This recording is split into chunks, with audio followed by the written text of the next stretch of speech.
Good afternoon, everybody. Welcome back to Mythgard and Middle-earth. My name is Corey Olson, the Tolkien professor, joined as always by my friend Gryfflet. Oh, he just looks like he popped up there behind the haystacks where he was taking a little nap. Found a cozy little spot back there. So Gryfflet, we are ready to go back to the Easterling camp and make some progress here in the Brownlands, trying to set things right, or at least resist the tide. Of course, the Brownlands are one of those places, I think they've done a really effective job of showing that it's kind of hard to set this place to rights, right? It's one of those things that you see in Tolkien, that there may be moments like Sam's moment when he wakes up at the field of Cormallen and says, "What is everything sad going to come untrue?" Right? But it's not, of course, as Sam himself will discover with Frodo's lingering injuries and, eventual departure. So even though he feels that in that moment, of course, it's not really true. And Tolkien is very good about sort of reminding us there are lots of ways in which it's not only that the third age is past and the firstborn are departing and all that kind of loss, but also the mere fact that things, there are many things that have been destroyed that can never be recovered. And the Brownlands are certainly, they might not be in the top 5, of most people's lists. They're very tangential to the story, right? The characters never come here. We only hear about them once or twice. But of course, sort of on reflection, I think it's one of the ways in which they're one of the, it's one of the places in which you can see, I think, really powerfully the kind of enduring impact. I mean, it's good. This land may grow again, right? But it will take a long time before it grows again at all. And even if it does, it's unlikely ever again to be what it was, right? When it was the Garden of the Entwives. Anyway, so that's something I think is interesting to reflect on. It's also kind of cool looking at the landscape here. And you think about the other kind of blighted landscapes that we've seen, and we've talked about this now and again, that this is definitely sort of a thing in Tolkien. But again, and we've talked about this before on other occasions. We talked about it at Isengard most recently, I think, how common it is in Tolkien's world for there to be like this sort of atmospheric, this kind of environmental impact of wickedness, of evil people, and I love how they pick up on that in the game, and how frequently we can see the place, even how the waste is kind of spreading outward from Isengard, right? Because he's already poisoning things, both literally and sort of both physically and spiritually. Anyway, the Brownlands is really kind of even more poignant because for 2 reasons, right? One, this is not just something that grew up, or it grew, or died really, because an evil person happened to live here, like the desolation of Smaug or like Mordor. This is just a place where evil went through and destroyed, really, as far as we know, for no very good reason at all, right?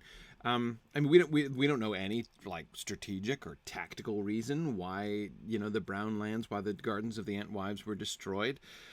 War passed over here and it was laid waste, right? So anyway, I think it's very the Brownlands makes for, I think, just some sort of really powerful things to think about. And as I say, I think that they do a really good job here. Notice there's no rot. It's just dry, right?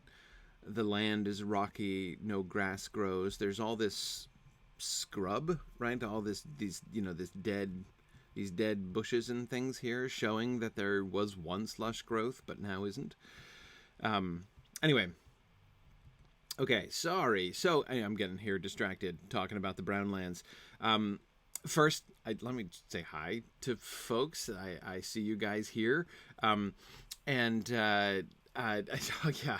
you guys will certainly recognize the look here, right? If you saw the TV show, right, and that it was recorded right here. Yeah, it was a kind of a funny thing. Actually, I have to admit, they did an awesome job. I got an email from the guy at Inside Edition who wanted to do an interview about Tolkien's life, and I wasn't even 100% sure they were going to capture the video. I thought they were just doing sound bites, like audio recording. I thought they were just going to do a web thing, but apparently it actually did go on TV, so that was kind of fun. My parents were surprised, but anyway, I didn't know when it was going to happen either. So that was fun, and I would be delighted, by the way, today to talk about the Tolkien movie. If you guys wanted to talk about the Tolkien movie, the biopic that just coming out, now in America. I know it was out, I think, last week in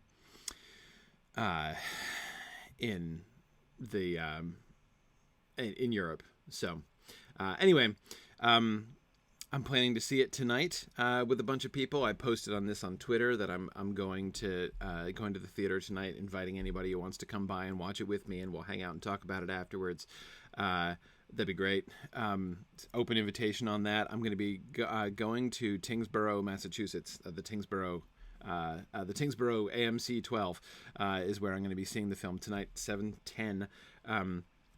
7:10 showing. So if you happen to be near Massachusetts, I know most of you are not, but if you happen to be in the area, come by. I'd love to hang out with you.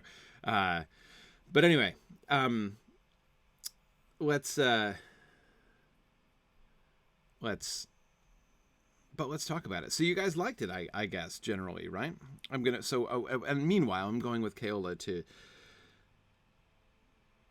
clear up some unfinished business in the camp. Commander of the Rohirrim border guard in the Brownlands, you prepare to make a nighttime assault upon Lashkarg, war camp of the Kundalar, an effort that may be doomed if aid is not found. Okay, where'd he go? Isn't Keola supposed to be with me? He says, let's go, and then he just abandons me? Okay. Defeat the captain of the first ward. Oh, okay. Alright. Oh. Summon Brungwath and his Oathbreakers? Oh, that's kind of fun. Do I possess that? I think I do. Is that what this is? Look at that! How fun! Oh, that's great. Yeah, let's summon the Oathbreakers, because I love helping Oathbreakers to fulfill their oath and have peace, right? But let's wait until we get to the first captain. No sense going through all these guys again. We already disturbed them once.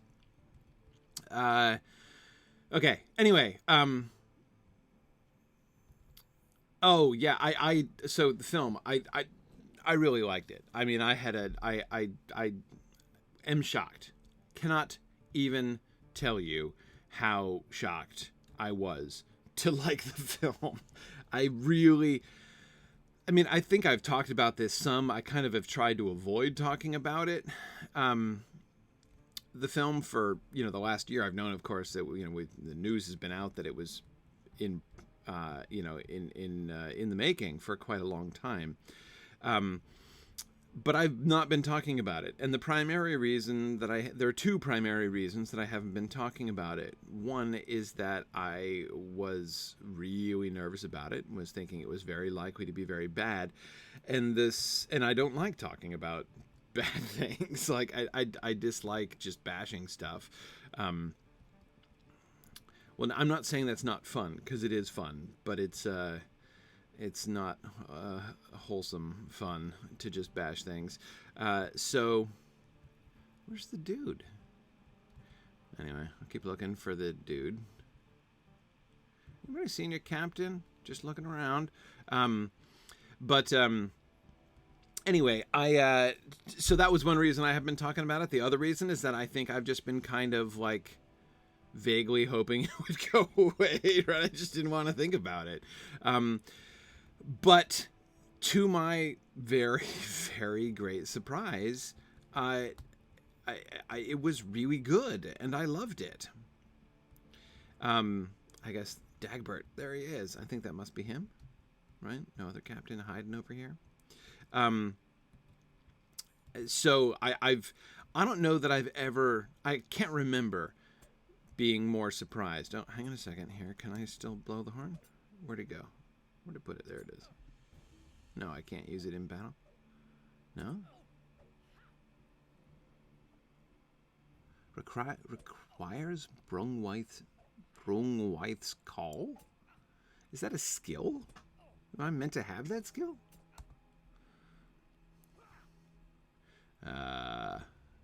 Okay. Like, for real? It can't be a skill. What, am I going to permanently be able to call in the Oathbreakers? Not that that wouldn't be cool. Hang on. I better pay some attention here. Hey, man. How's it going? So, Dagbert, you can't say I didn't give you a fair shot.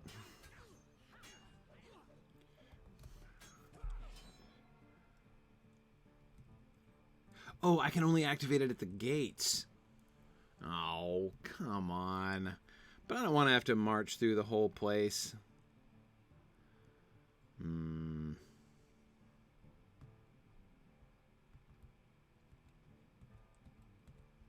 Yeah. No, but see, Phil, they changed that. I didn't have to hand in my quests to him because they transferred my quests to Kaola. So it was all good. I think they fixed that. Can I do it at the next gate? Well, let's see. Excuse me, guys. Pardon me. Excuse me. Let's see. Let's see. I don't think so. No. No, I have to do it back at the main entry. So I'm torn between doing this more efficiently and just sneaking my way through camp and to setting the Oathbreakers free. But I think that stealthing would be selfish. Because you got to set the Oathbreakers free, right? I mean, there's a whole bunch of Oathbreakers longing to fulfill their oath, and Gryfflet is denying them the opportunity, right? So, yeah. Oh, well. So much for efficiency. There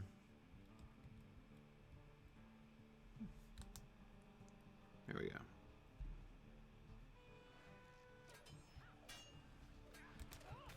There we go.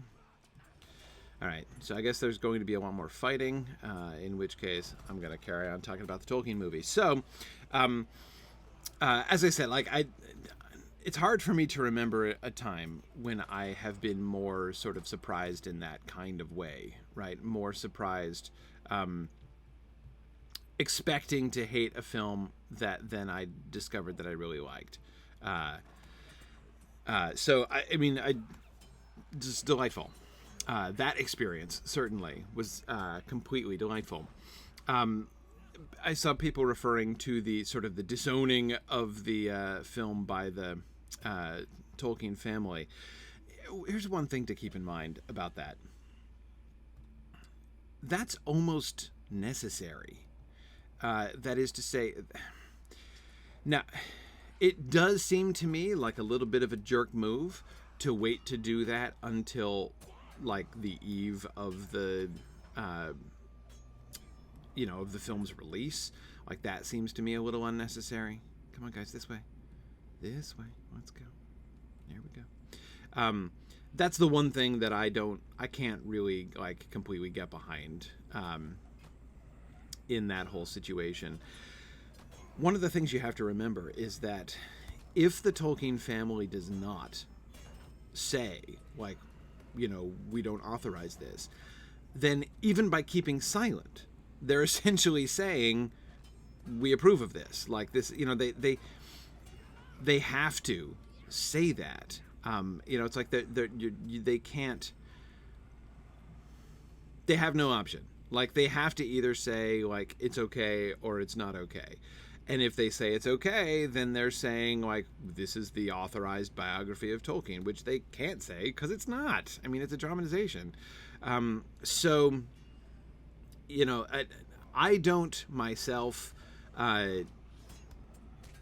sort of read much, I don't want to say take very seriously. It's not like I'm ignoring the Tolkien family, but, and it's not that I'm sure that they, like, did have, like, legitimate concerns. it's not. I don't honestly think it's a big deal. Like I said, it's sort of inevitable that had to happen. Anyway, I'm really glad to hear that a lot of you guys liked it. Was there anyone here who hated it? Just like actively loathed the film? I'm just curious. I saw it under... Come on, guys. Focus. We're going to go through the gates now, right? Yay! Come on, guys. Let's go this way. You with me? Yeah, you are. Good. I saw the film under kind of peculiar circumstances. I saw it in March down in New York when I was there for the Morgan Library Symposium and stuff. We saw an advanced screening, and that was really fun to see the advanced screening, and I really enjoyed that. And I saw it with a whole bunch of other Tolkien scholars and folks who were there, and that was great. A lot of including John Garth, who was... Oh, wait. I showed honor to you? I did?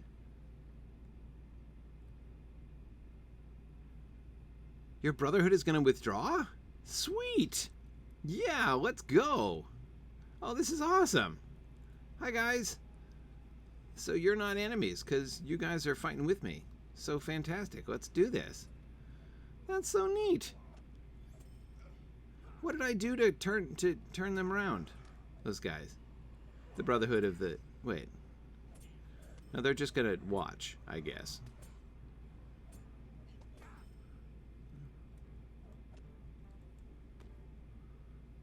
Okay. Interesting. Well, the Oathbreakers are still in on it. Anyway, like I said, John Garth, the author of Tolkien and the Great War, was there. And, so it was particularly, I think, kind of weird for him because he had, contributed some, advised the filmmakers and stuff. And obviously his book is very, very directly related to, I mean, he sort of has written pretty much the authoritative book on the subject. That is the part of Tolkien's life where the film's about. And so I know, he kind of felt sort of weird about it. There were a bunch of Tolkien scholars there who were kind of, a little cranky and bashing it in kind of predictable ways. That is to say, it was predictable that they were bashing it. But even at the time, I didn't get it. And I still don't get it. I mean, I've heard people saying like, "Oh, this is like a travesty," but like, why? What's travesty making about it? If people don't like it, I really would like to understand better what. Where's the guy? Oh, I must have killed him while I was blind there. Okay. Yeah. Okay. Anyway. So let's see. What are things not to like? First of all, actually, Ethelod, let me answer your question. I loved the portrayal of Father Francis. That's one of the things that I think I was more like legitimately worried about. I was worried that they were going to turn Father Francis into like a villain. Like he was going to be the bad guy.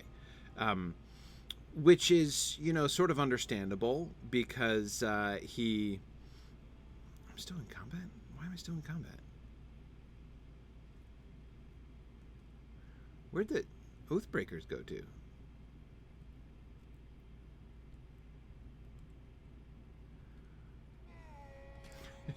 This instance is getting away from me. Anyway, I agree, Marielle. It would have been really easy to make... it would have been really easy to make Father Francis look like the villain, look like the bad guy, right?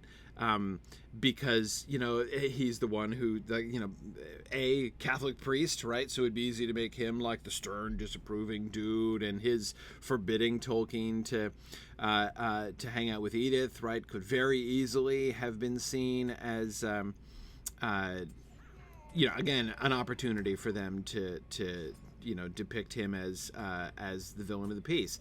They didn't do that, and I was delighted that they didn't do that.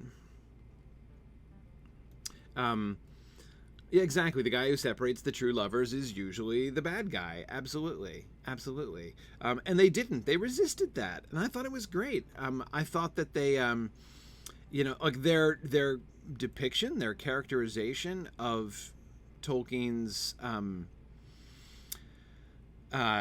so their characterization of the, like, Tolkien's whole situation there, right? Like why, you know, why Father Francis wasn't able to like, what, you know, why he did not approve of Tolkien's marrying Edith. Like, again, I thought that all worked fine. It worked very well. Yeah, Ethelred, was there stuff that was sensationalized? Well, yeah, Hollywood, right? It's a movie, right? So of course it was. But again, I didn't find that. I'm trying to think of examples of things that got sort of sensationalized that seemed to me like totally unfair, like totally untrue to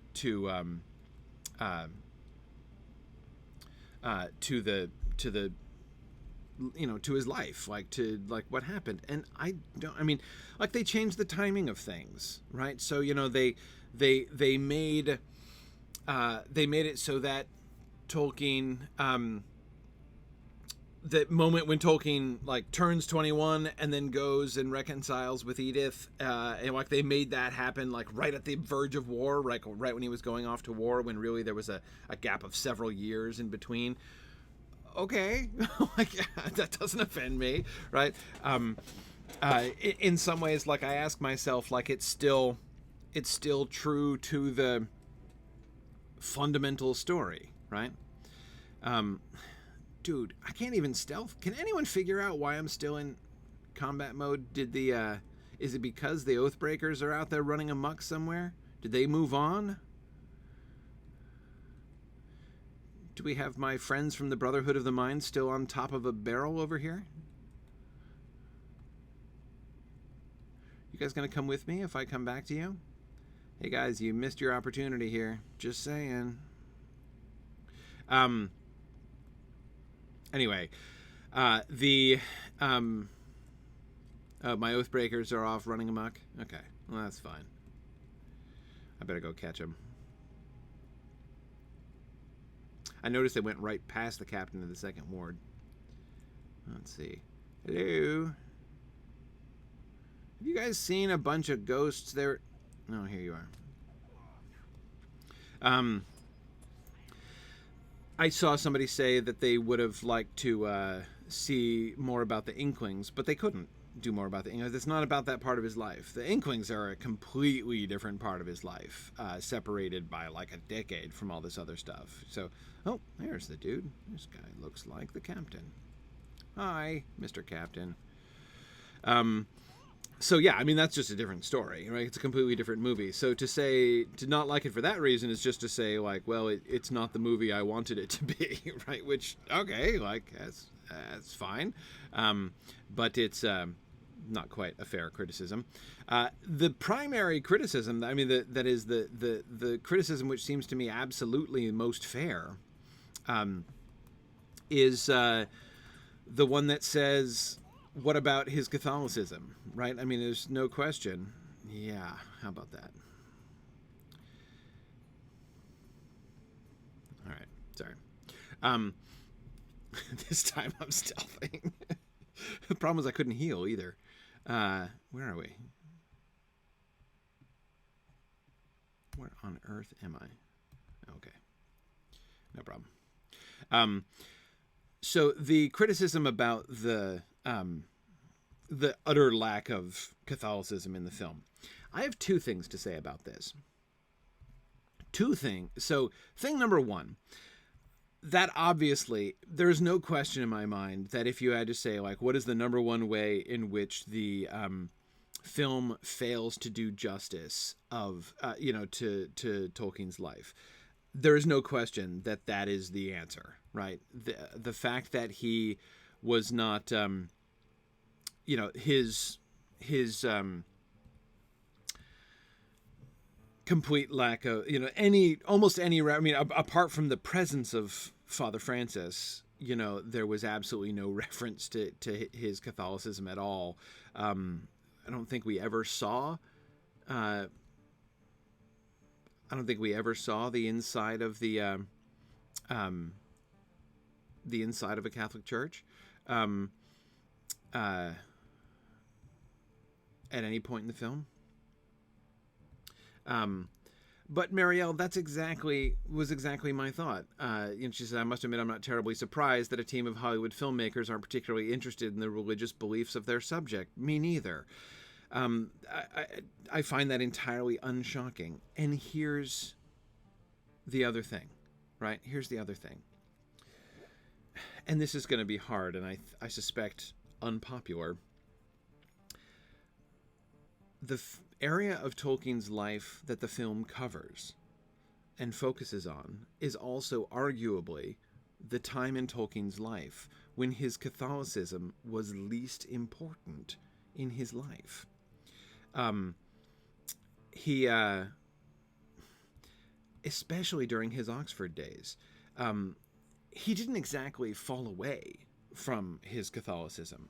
But when we think about Tolkien and the how important his Catholicism was to him, and going to mass, every day, and all that stuff, that's later Tolkien. That's grown-up Tolkien with kids.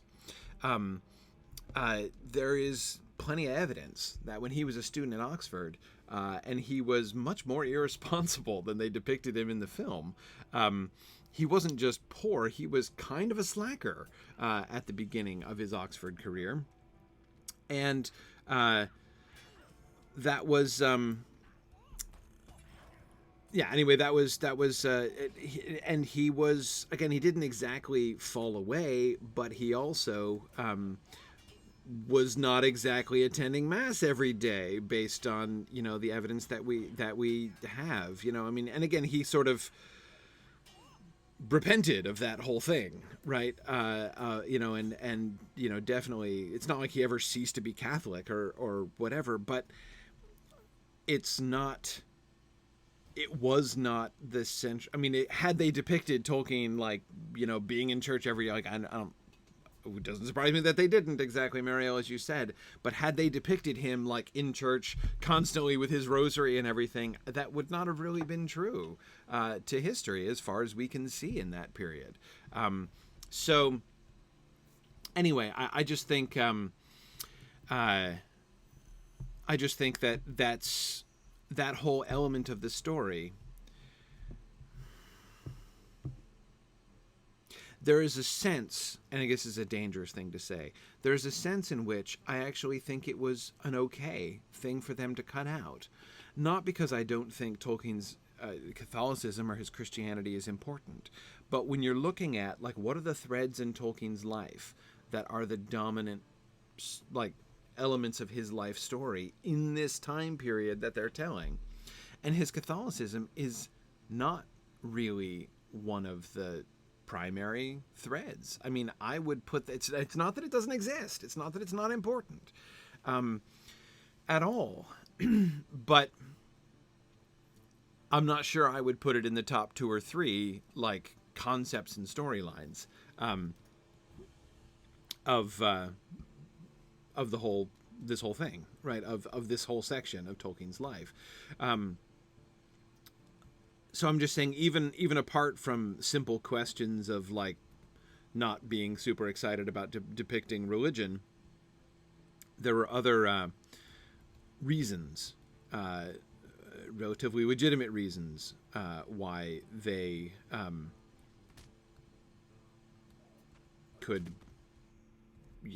why it could be justified, for them to not focus on that, to not depict that.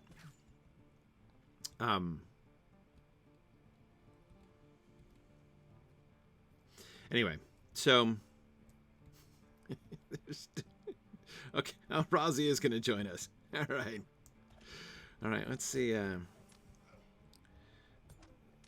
guess I'll run with these guys because even when I was stealth, I couldn't avoid them. They're kind of passive, though. Oh, you're just going to go back?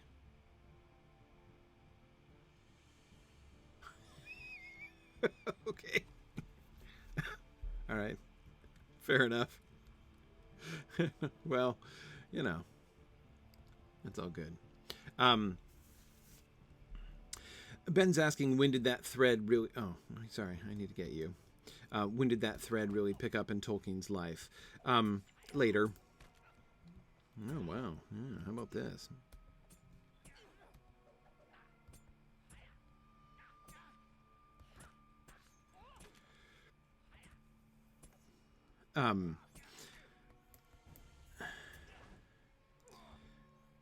Especially after his marriage, I would say, primarily.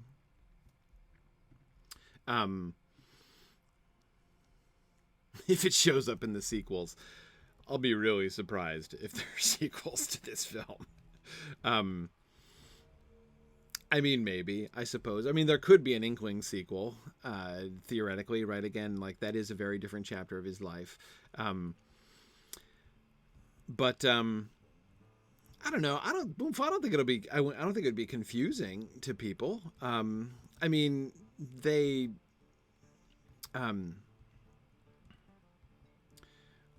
It's not like it was concealed that he was a Catholic, right? There are several allusions to his Catholicism, apart from just like the mere presence of Father Francis. So yeah, I don't think that that's. It doesn't seem to me like a very big problem.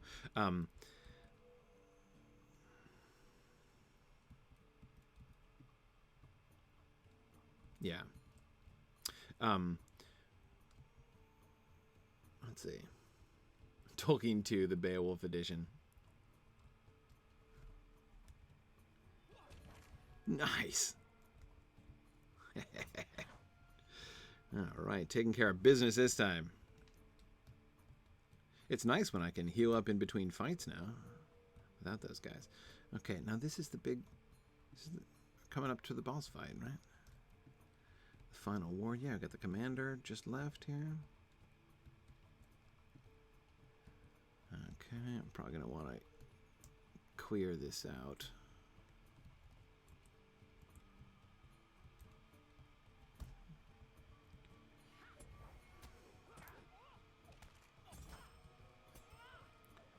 I didn't even touch those guys. They just kind of fell over. All right. Anyway, sorry. Oh, hey, yeah. No, this is the Lord of the Rings. Do you have a Lord of the Rings question? What V Savatar? Yeah. Visavatar? Do you say it all at once, or is the V separate? Anyway, yeah. If you have a Lord of the Rings question, let's ask. We've been talking about the Tolkien film because. That just came out, and a lot of people are thinking about that and talking about that. So I was talking about my impressions of the Tolkien film and some kind of general comments thereupon and all that sort of thing. V's Avatar? Okay, right, yeah. I don't know, Savatar is kind of fun, I think. All right. Oh, sorry, I didn't see your lengthy paragraph. I have to admit, lengthy paragraphs are a challenge for me when I'm in the middle of combat. But hang on, okay.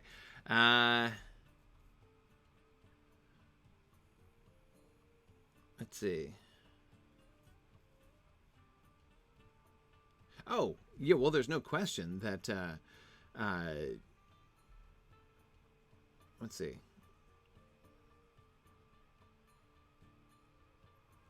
I'm not sure I can agree with the statement that The Lord of the Rings is not in any sense a religious work. Tolkien certainly said the reverse.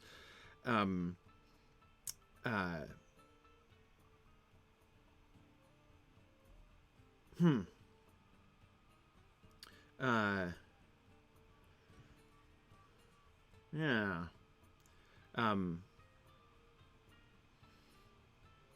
there's no question that, you know, his Catholicism was a major part of his paradigm, you know, his worldly you know, his sort of life paradigm, as you say. But yeah, I don't know. I mean, it's yeah, it's hard. I mean, it's really complicated talking about sort of the religious elements of the Lord of the Rings. Always really complicated to discuss those things. And oh, I can't go into the tent, man. Exactly because Tolkien does not, it is not an explicit theme, right? But that doesn't mean it's unimportant or a side note or not really there, right? Tolkien himself spoke as if it were absolutely central to The Lord of the Rings. And I don't see any reason to disagree with him on that subject. I do disagree with him sometimes, but I don't disagree with him on that subject. That seems to me entirely right. Hang on a second. I gotta look at the helmet here. Oh, yeah. Strong work. Never mind. I think I just answered my own question. Okay. All right, Keola, what else? What's left with you? No, don't need to repeat that. The Rohirrim will need your aid. Ooh, another instance? They're attacking? Okay. Sure. Let's defend Ethelberg. This sounds like fun. Enraged by your assault upon Lashkarg, Kundalar retaliate against the Rohirrim border guard, bringing their strength down upon the waypost of Aethelborg. All right. Okay, let's see. Twigga will lead forces in the upper tier. Enter the watchtowers. Okay. I'll go. Raining arrows down seems like a good plan. Hey guys, would you mind raining arrows? Does that sound like a good idea? Yeah, very good. So glad to hear you. This guy, like the door, is not going to do that, but it's all right. Okay. How are we doing? Oh. We're busy already. Oh, it's a bad Oathbreaker. Oh, man. That is so rude. It's hard to kill a captain with such a lovely outfit. Oh, great. I've got to keep Keola alive. This is not going to end well. Okay, anyway. Are there any really good Oathbreakers? Well, yeah. I mean, like those that are attempting to redeem themselves. You know, are that... Whoa, I thought that was an Olivon for a second, but it's just a troll. All right, Mr. Troll. Oh, can I blow the horn? No. What did it say? The medallion?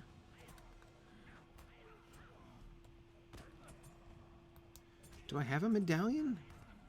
A usable medallion? I don't think I do.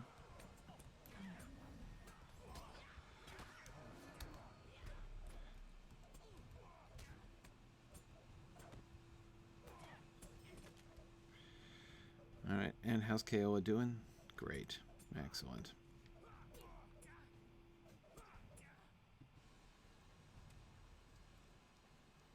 Just got a little snack here. Oh, my snack was interrupted. That was so rude. Okay. Let's see.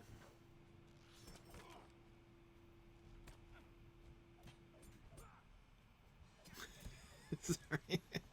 I'm trying to do exactly the kind of multitasking that I'm worst at here. All right. Bagman's medallion. I don't think I possess that. Hey, look, it's an archer. Hi, Mr. Archer. Oh, take that. Oh, that was nasty, Gryfflet.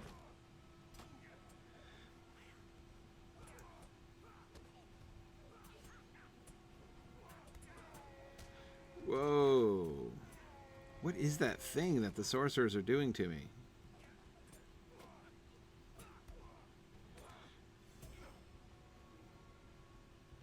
Okay. How'd that go, Kaola? That's it? Hey, that wasn't so hard. Must have been all those archers raining arrows. Okay. Phew. Oh, back over here. I am around the corner again.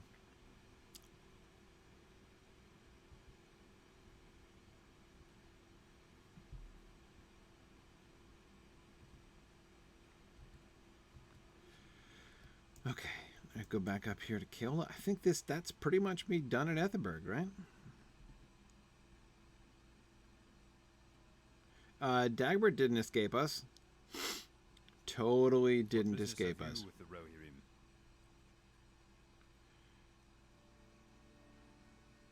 Hey, you're welcome. Ooh, what's this bauble? Will fade critical rating. Okay. All right, and now, Kaola, you just have the repeatable. No, I don't. Oh, yeah, just the 2 repeatables now. Okay, no, I'm good with that. And I think that's it, right? Very good. So, then it's back to, let's go back to my quest list here. Brown Lands. Just back to the Entwives. Hooray! Okay.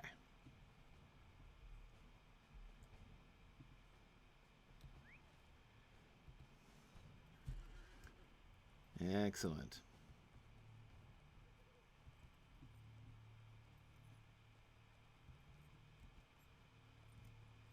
Oh, Phil, so that medallion I didn't have is what you get if you choose otherwise. So, like, when I chose to redeem the Oathbreakers, I get their help in the one instance, but if I chose the other way and chose to rout the Oathbreakers, then I would have gotten the medallion. Okay. Nope, we still have not gotten with Nona again. I did the one step in here in the Brownlands, and then I was gonna go finish that up as like my end of the Great River once I finish this stuff here. So that's the plan. I'm gonna go back to my friend the Ant up here, and I'm gonna try to revive the Gardens of the Entwives.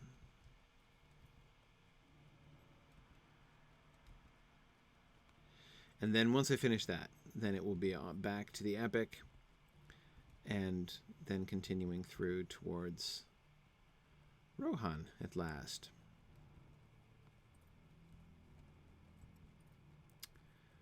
Okay, yeah, there he is. Gnarl Stump, who wants me to pour Ent Draft upon the ruined gardens of the Entwives.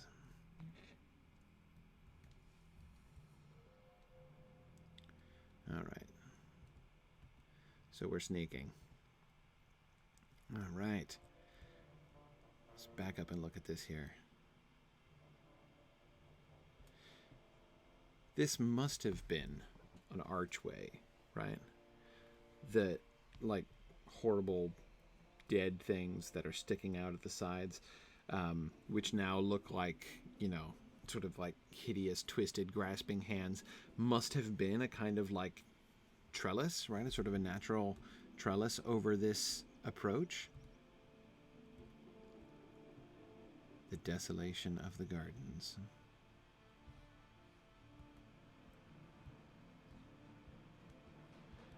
With these planters. Oh, well, that's really interesting. Look at the tops. As if those are the cross-section of huge trees? That's interesting. You can't see Treebeard decorating things that way.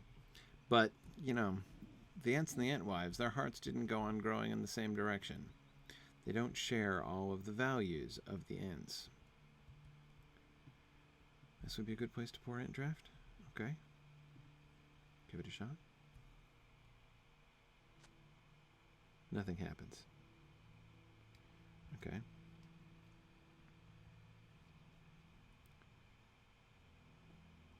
Trying to see if I can be stealthy here and escape this quest without having to fight a single troll.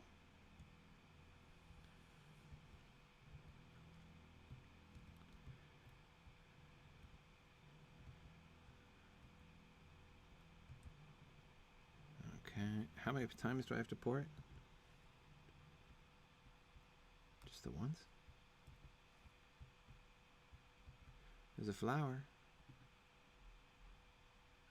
Something growing.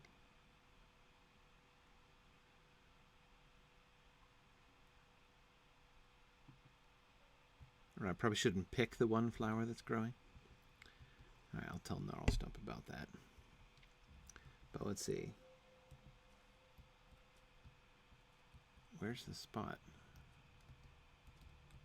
It's around the corner here. It's up higher. I have to admit, this is one of my least favorite parts of sort of quests in general, is when I have to find the like exact spot of ground on which I'm supposed to execute a quest action.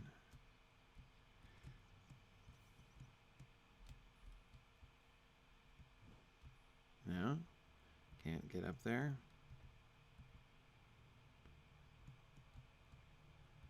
Can't. Yes, I can. Okay.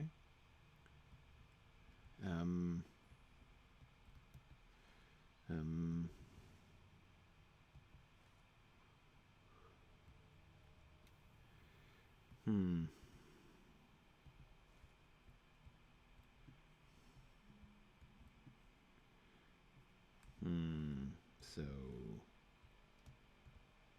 at the bottom of the stairs?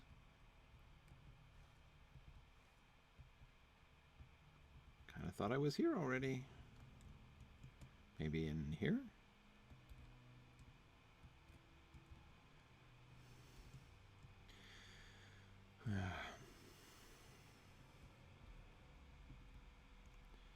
Is someone childishly stream bombing me today? It's kind of absurd. Okay, let's see. So, around here somewhere?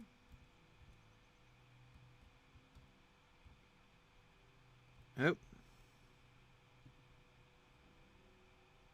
I thought I walked right through this spot, but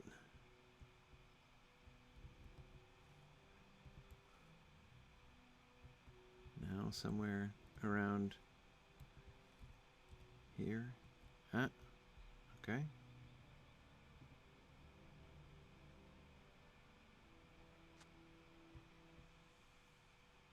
And no, another spot.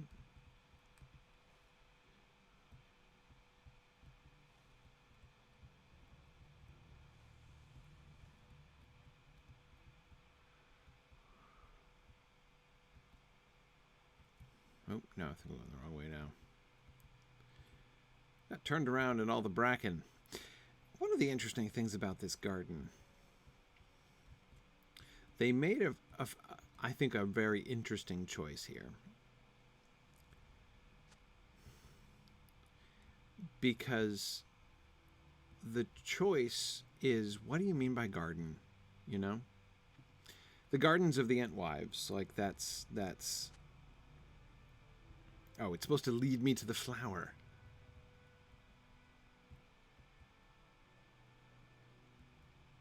Okay.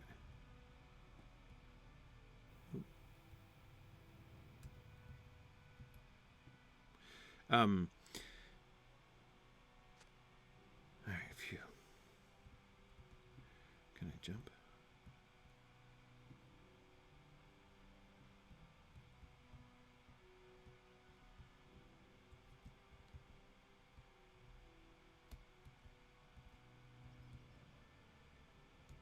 Well, I'll just walk stealthily. Look, there's a troll right behind me. Okay, so I say is an interesting choice about the garden. Because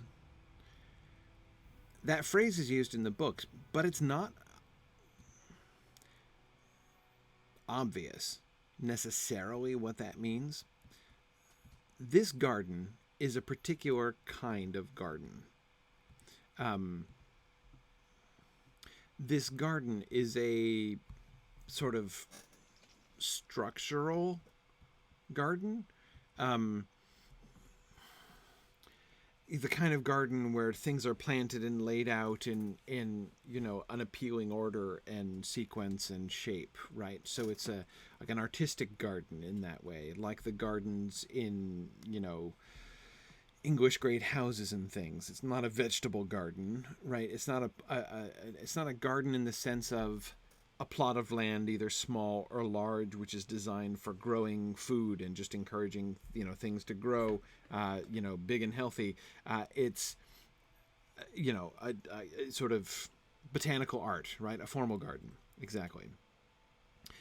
They chose to make this that kind of garden, a formal garden, not an agricultural garden. And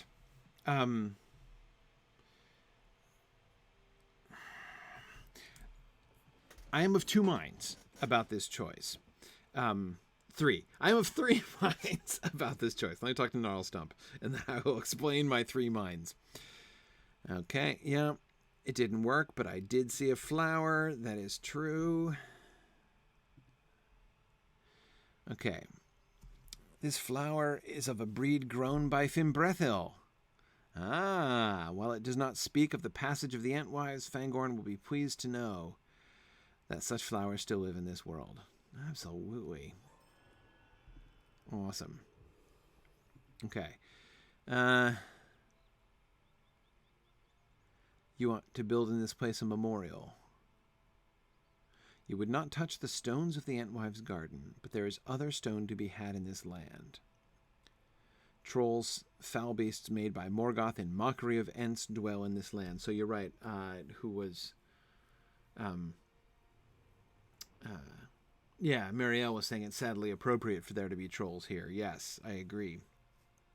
Okay, occasionally they become trapped in the sunlight and turn to stone. Gather this troll stone and bring it to you.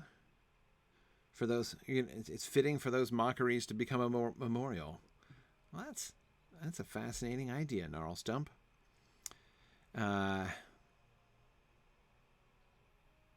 Okay, so now I have to go kill some trolls.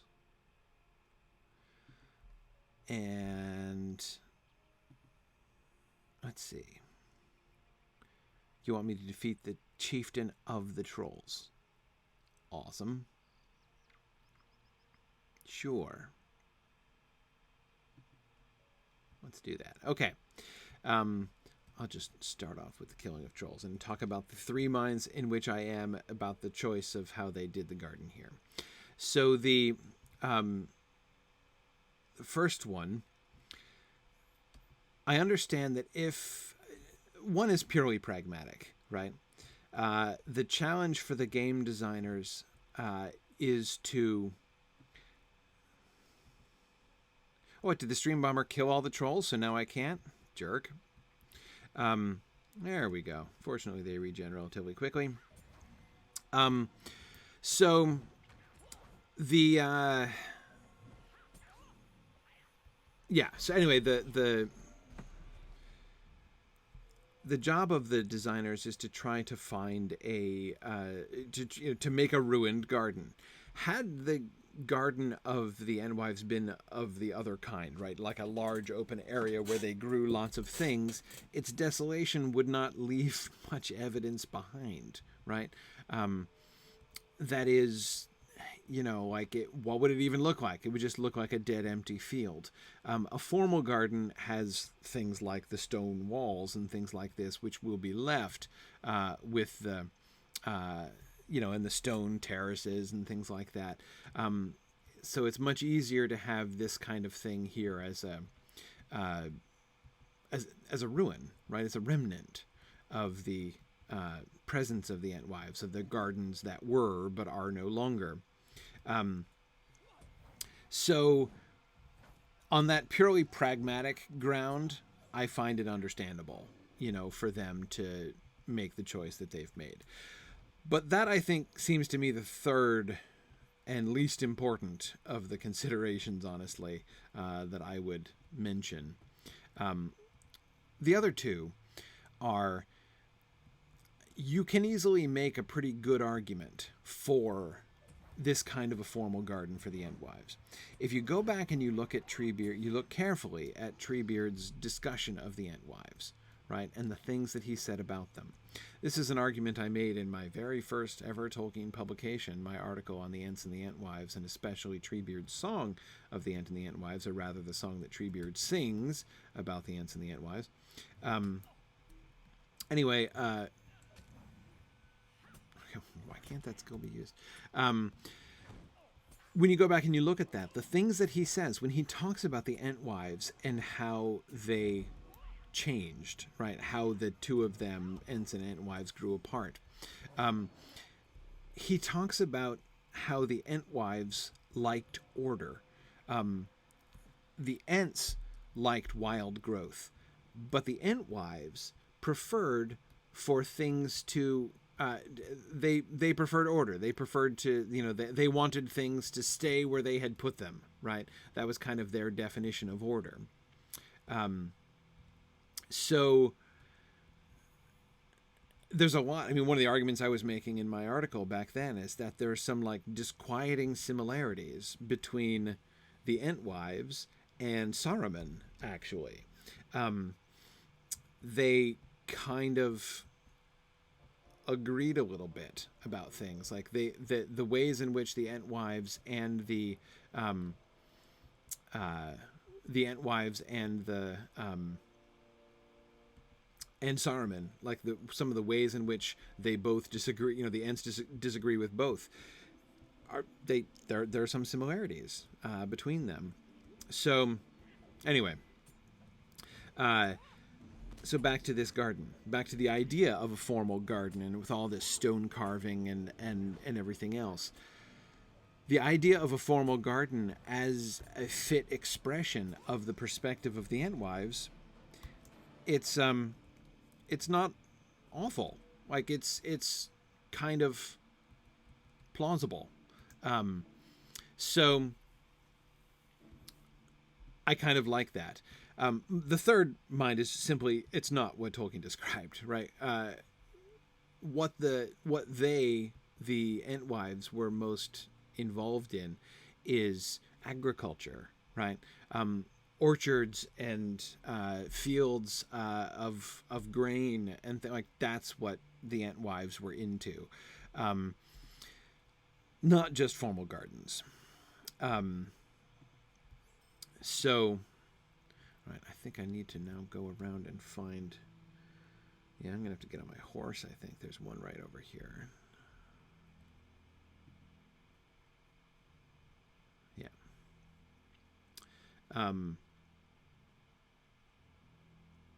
Yeah. Anyhow, so yeah, it's clear that this kind of garden, I think it's pretty clear that this kind of garden is not what Tolkien had in mind. It's not what the text suggests. But at the end of the day, I don't mind that. That seems to me a very kind of fitting departure, based on what we know of them. Like, or rather, they are departing in a way which makes sense and which is true to one of the primary ways, the idea that they would like something formal and structured, that they would put things in these kinds of ornate patterns and things. That is just, as far as we know, that is just what the Entwives would do. So I kind of like it. Okay, let's see. I am...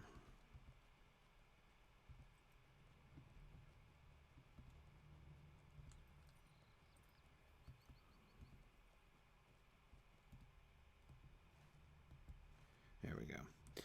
Hunting down troll statues. Now, as I suspected I would when they directed us to locate them earlier on. Thought that something was going to come of that. And what a delightful thing to come of it. To take the troll stones. Now, I have no idea how I'm meant to be carrying all of this, but of course, that's hardly the first time that's happened.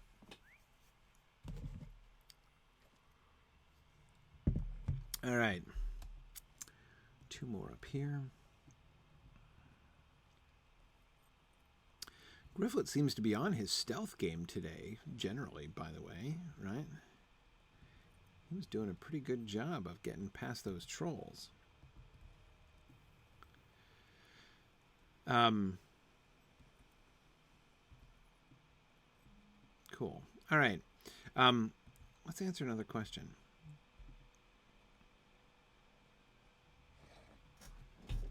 Let's see, I got lore questions.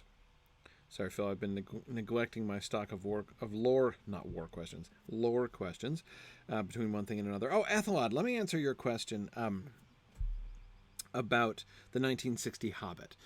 So Tolkien began a revision of the Hobbit in 1960, and Ethelod is asking, is that in some sense considered more canonic than the original, and that it's more in line with the Lord of the Rings, and he's corrected things like moon phases and stuff like that.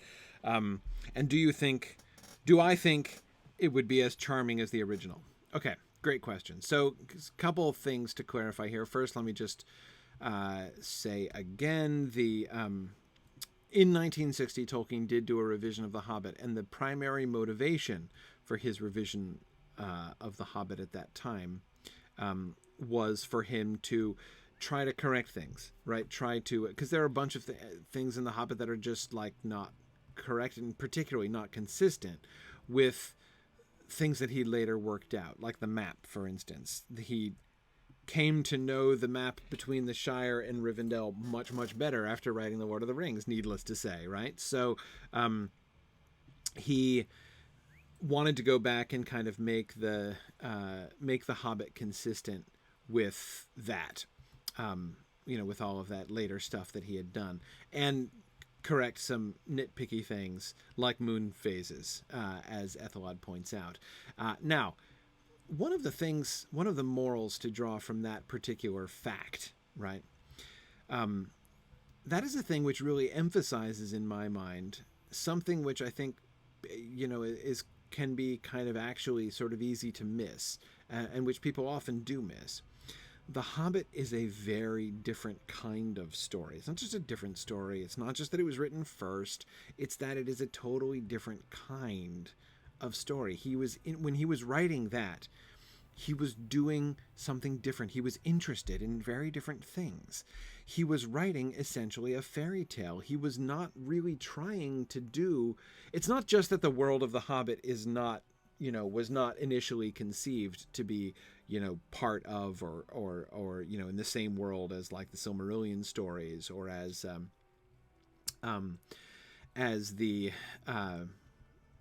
Wait, hang on, I've missed the troll. Where's the troll? I just probably went right past it. Yes, I did. Anyway, it's not even just the question of is it the same world as the Silmarillion or anything like that. I just mean he's interested in totally different stuff, right? So he's not building a really consistent world at all. He's telling a story. If you look at the map on The Hobbit, right? The map is important in a sense, but really it's just a line, right? You've got Bilbo's home, and you've got the hill, and you've got the mountain, right? And we're going there and back again, and there's a bunch of adventures in between. The maps show the adventures in between, right? But that's it. That's all that it does. What's north? What's south? We don't know, right? And very little is said about that at all. Again, different kind of story. Later on, he's written The Lord of the Rings and very much wants now The Hobbit to be kind of fully brought into the world of The Lord of the Rings, to function as an early chapter of that story. But as it is, it doesn't. It just kind of can't, because it's, as I say, a different kind of story. So one of the things that he's doing is making it into that kind of story at all, right? Now, the second thing that he's wanting to do is to make it more consistent with the not just with the world, but with the. Isn't there a cave I'm meant to go into? Yes. Yes, it is. Here we go. The stone hole. I've never been in here before. Woohoo! Yeah, Ethelwald, exactly. Gandalf is certainly very different. Okay, all I have to do is defeat Gazug.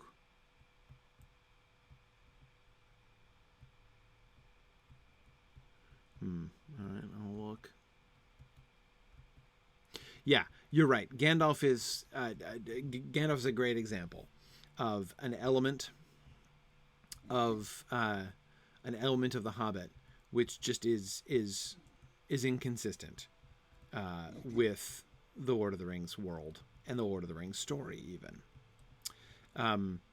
So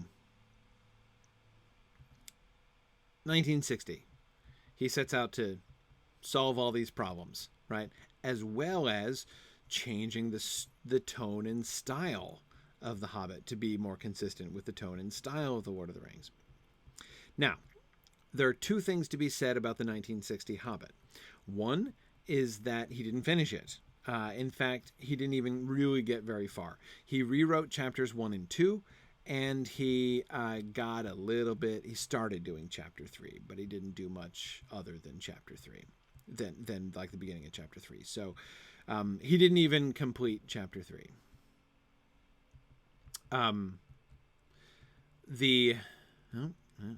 Dead end. Just me and this bruiser. I'm really glad Gryfflet has his stealth game on today. I think this is he's doing a fantastic job here. Oops.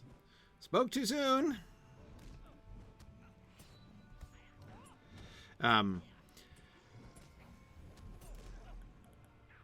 Anyway, what was I saying? Just got distracted. Okay. Oh, yeah, so The Hobbit, right. He only got as far as chapter 3. So the one thing to say about the 1960 Hobbit is that it's not finished. The other thing to say about the 1960 Hobbit is that it's quite bad. And he seemed to know that it was quite bad. So, Ethelwald, the answer to your second question, would it be as charming as the original Hobbit? Emphatically not. Charming is precisely what it isn't. If you would like to read for yourself the bits of the 1960 Hobbit that Tolkien did complete, those were published in the volume 2 of the History of the Hobbit by John Ratliff. So you can find those there, and so you can read what. And if you do, I think you will see what I mean when I say that the 1960 Hobbit is just like The Hobbit with all of the fun sucked out of it. Like almost all of everyone's favorite lines in The Hobbit are just absent, right?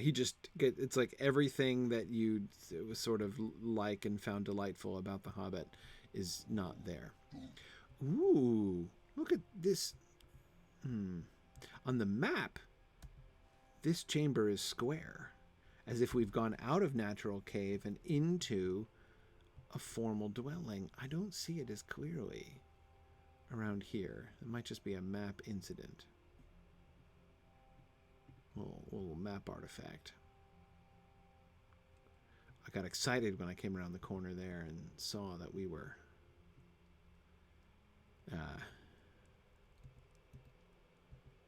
in a building, but I don't think it is. So yeah, it's the 1960 Hobbit was kind of a failure, and he was advised that it was a failure. He gave it to a friend to read, and it was like, no, it's fine, but it's not The Hobbit, and it isn't. So he kind of abandoned that project. This is why, and I've said this before, and I'll say it again. This is why I loved found it. This is why I loved the concept. I loved Peter Jackson's Hobbit films until they actually came out and I had to watch them. But the concept of the Hobbit films was wonderful. In the Hobbit films, Jackson was setting out to accomplish what Tolkien himself wanted to accomplish. In that way, I think that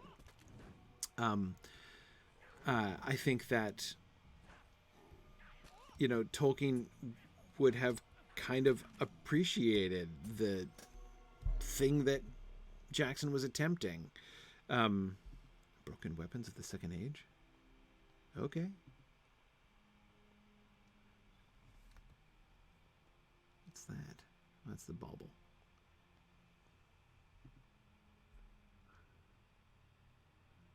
Huh. Bring it to Elrond? For real? Okay.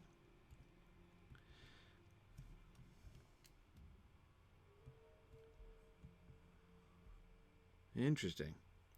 Anything else I've gotten here? No. Okay. All right. I think I'm going to head back to Gnarlstump.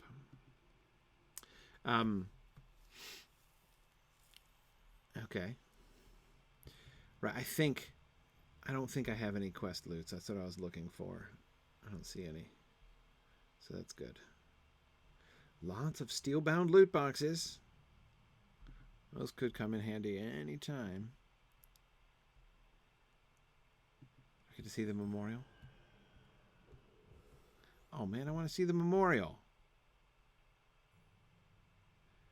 All right. Oh, trousers of the Entfriend.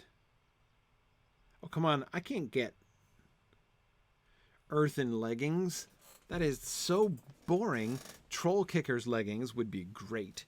Unnecessary gardener's trousers. That's, there's value there. But trousers of the Entfriend? How could anyone refuse? How do they look, though?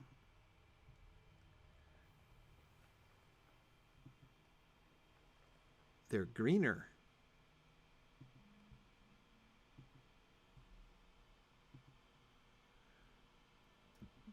Huh.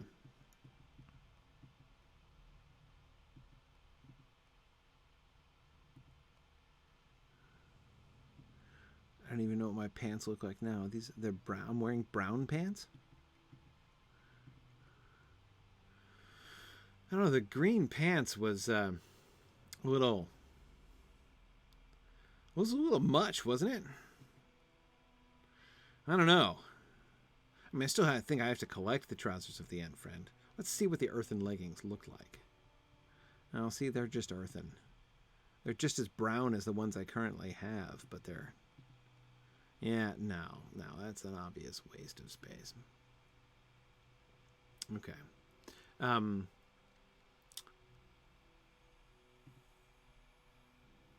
going with the trousers.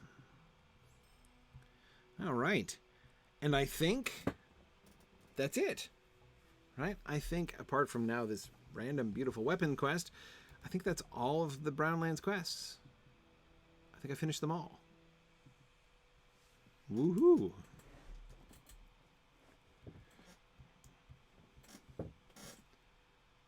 So that's exciting. Let's see. In the meantime, Galtrev, the Shire. Let me I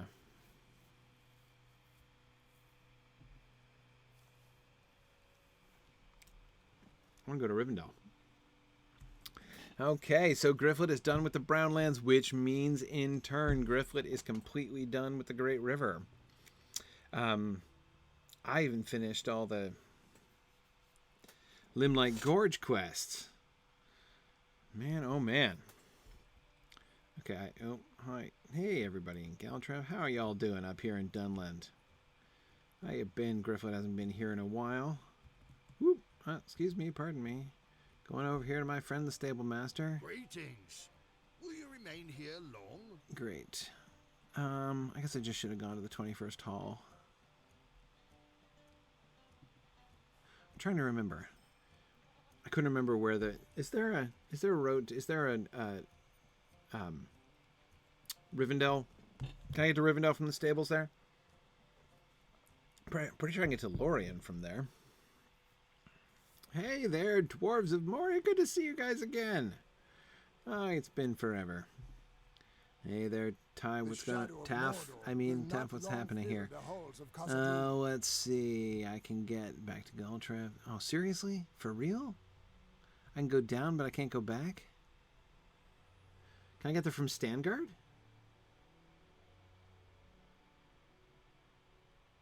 I could get to Rivendell from Galtrev? Seriously? No, I couldn't. I didn't see it. Maybe I missed it. All right. Okay. All right. I'll go back. If I just missed it, that's fine. Yeah, no, I don't have the Oscaroth port. I didn't get that. Was insufficiently completionist in the Lone Lands to get that one. All right, now maybe I just missed it here, Ethelod, but I did not see. I have not seen your kind. I'll go to South Bree. I missed that. If I go to South Bree, I can get there from there. Okay, that's fine. That's fine. Yep. Sorry, no, I missed. I overlooked South Bree. That's the obvious method there. Yeah, Sam, Galtrev is a good stable master hub. I keep Galtrev. I keep both Galtrev and the 21st Hall in milestones because I find both of them useful for. Like I find 21st Hall pretty useful for crafting stuff, and I find Galtrev pretty useful for stable master and the sort of marketplace right there and everything. Where am I going? I'm going the Lone Lands. No, I don't mean I mean the Troll Shaws. That's what I mean. Woohoo! Okay. Got to go to Elrond here. Kind of bizarre porting all around here after staying in the Great River for so long. Let me see. We're almost done with my time, so that if I can finish this, then we'll be good. Be ready to next week resume the epic and then head to Rohan. So we'll try to finish up the epic quest in the Great River next time, and then we will the week after I won't be here. I will be traveling again on the last week of May. Last Friday in May. I'm gonna Rivendell this bridge. Whew, okay. But then I'll be back at the beginning of June.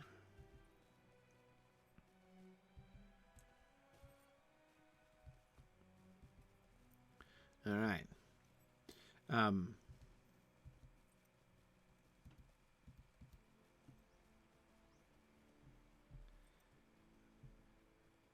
Yeah, Pontina, I do like to think, how long would it take actually to travel from the Brownlands back up to Rivendell? Months, right?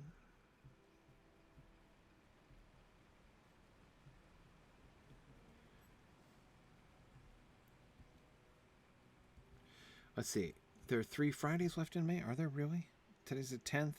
I'll be here on the 17th, but not on the 24th. No, and then there's the 31st. Yeah, okay, I'll be here on the 31st too. Yeah. Yeah. All right. So yeah, we will.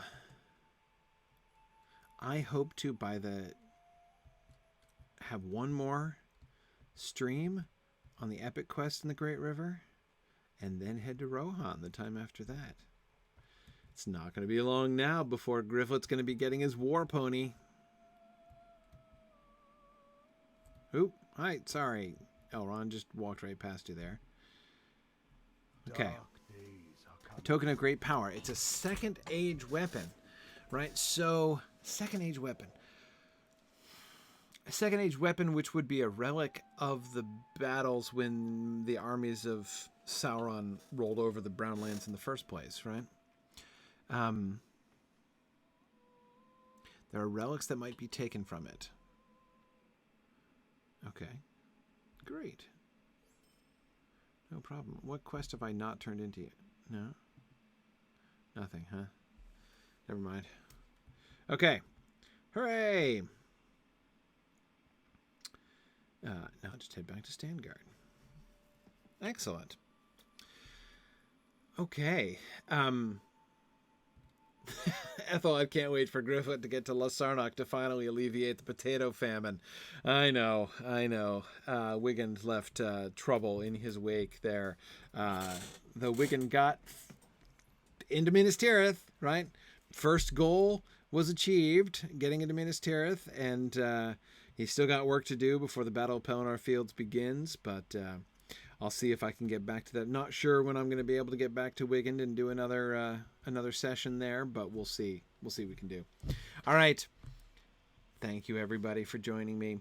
I will see you guys next week, right? So have a good week, everybody. Bye now. Thanks for joining in on my rambles around Standing Stone's brilliant digital adaptation of Tolkien's world. If you enjoy these adventures, please consider supporting this and other entertaining educational programming by donating at signumuniversity.org/fund.